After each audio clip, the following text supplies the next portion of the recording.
Periyar Maniammai Institute of Science and Technology, Tanjavur. Civil engineering with specialization in GIS, remote sensing and more.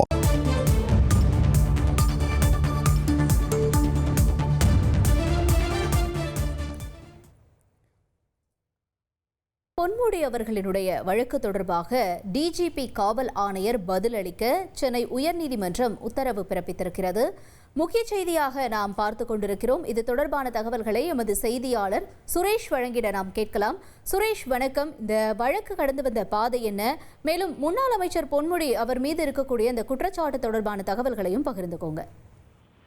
வணக்கம். அதாவது முன்னாள் அமைச்சர் பொன்முடி சமீபத்தில் ஒரு நிகழ்ச்சியில பேசும்போது பெண்கள் குறித்தும் சைவ வைணவ மதங்கள் குறித்தும் ஒரு சர்ச்சைக்குரிய வகையில ஒரு கருத்தை தெரிவித்திருந்தார்.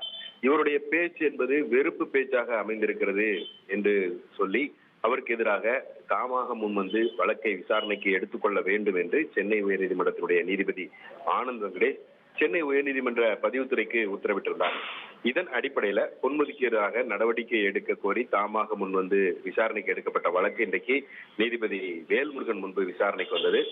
அந்த மனுவை வழக்கை விசாரித்த நீதிபதி இந்த வழக்கு தொடர்பான ஆவணங்களை தமிழக டிஜிபி மற்றும் சென்னை காவல் ஆணையர் இவர்கள் இருவரும் தான் இந்த வழக்குல எதிர்மனுதாரர்களாக சேர்க்கப்பட்டிருக்கிறார்கள். அதனால் அவர்கள் இருவருக்கும் இந்த வழக்கு தொடர்பான ஆவணங்களை வழங்கும்படி பதிவுத்துறைக்கு நீதிபதி வேல்முருகன் உத்தரவிட்டிருக்கிறார். அதே போல இந்த வழக்கு தொடர்பாக ஜூன் 25ஆம் தேதிக்குள் பதிலளிக்க வேண்டும் என்று தமிழக டிஜிபிக்கும் சென்னை மாநகர காவல் ஆணையருக்கும் நீதிபதி வேல்முருகன் உத்தரவிட்டு இந்த வழக்கினுடைய விசாரணையை ஜூன் 25ஆம் தேதிக்கு தள்ளி வைத்திருக்கிறார். தகவல்களுக்கு நன்றி Suresh. Periyar Maniammai Institute of Science and Technology, Tanjavur. Civil engineering with specialization in GIS, remote sensing and more.